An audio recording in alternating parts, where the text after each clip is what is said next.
Hello everyone, have a good day. My report is all about the theory number 4, which is the Howard Gardner's multiple intelligence theory. As an introduction of this theory, multiple intelligence is a theory first posited by Harvard developmental psychologist Howard Gardner in the year 1983 book entitled With Frames of Mind. This theory proposed that people are not born with all of the intelligence they will ever have. He defines as biopsychological potential to process information that can be activated in a cultural setting to solve problems or create products that are of value in a culture. So this multiple intelligence range from the use of words, numbers, pictures, and music to the importance of social interaction, introspection, physical movement, and being in tune with nature. In order to capture the full range of abilities and talents that people possess, Gardner theorized that people do not have just an intellectual capacity but have many kinds of intelligence, including music, interpersonal, spatial, and linguistic intelligence.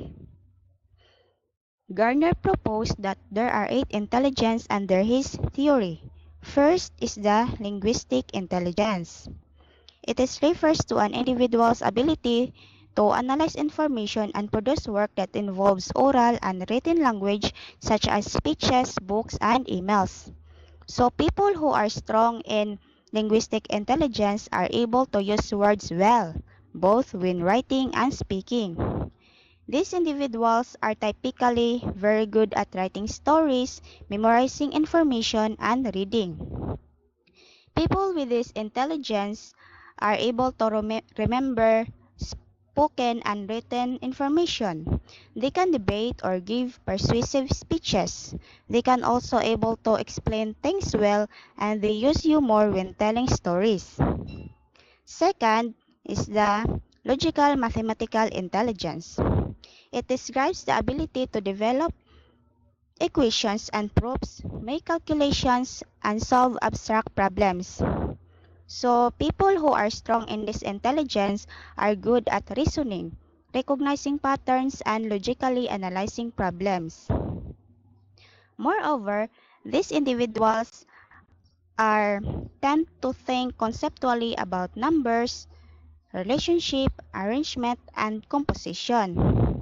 They have excellent problem-solving skills. They like conducting scientific experiments, can solve complex computations, and they enjoy a lot thinking about abstract ideas. In addition, according to other reference, this first and second intelligence, which is the linguistic and the logical mathematical intelligence, are more valued in school and society. Third is the musical intelligence. Enables individual to produce and make meaning of different types of sounds. So, people who are strong in musical intelligence are good at thinking in patterns, rhythms, and sounds. They have a strong appreciation for music and are often good at musical composition and performance. They enjoy a lot in singing and playing musical instruments. They could they recognize musical patterns and tunes easily and they can actively remember songs and melodies and they have a rich understanding of musical structure, rhythms and notes. Fourth is the bodily kinesthetic intelligence.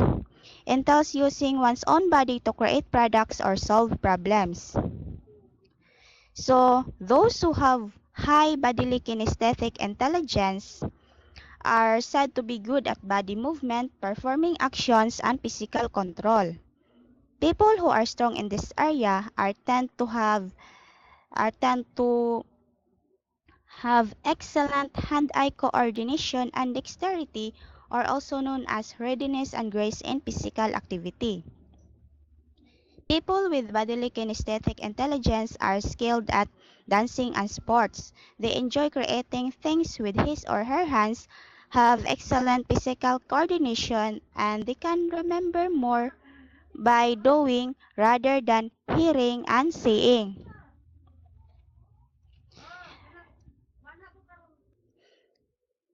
Fifth is the spatial intelligence. Allows people to comprehend maps and other types of graphical information. So spatial intelligence is also known as visual intelligence. People who are strong in spatial intelligence are good at visualizing things. These individuals are often good with directions as well as maps, charts, and videos and pictures. They enjoy drawing, painting, and visual arts. They are good putting puzzles together and they can interpret pictures, graphs, and charts well. They can also recognize pattern easily, and lastly, people with spatial intelligence are have a potential to recognize and use patterns of wide space and more confined area. 6. Interpersonal intelligence reflects an ability to recognize and understand others people's moods, desires, motivation, and intentions. So those who have strong interpersonal intelligence are good at understanding and interacting with other people. These individuals are skilled at assessing the emotion, motivation, desires, and intention of those around them. They communicate well verbally and skilled at nonverbal communication.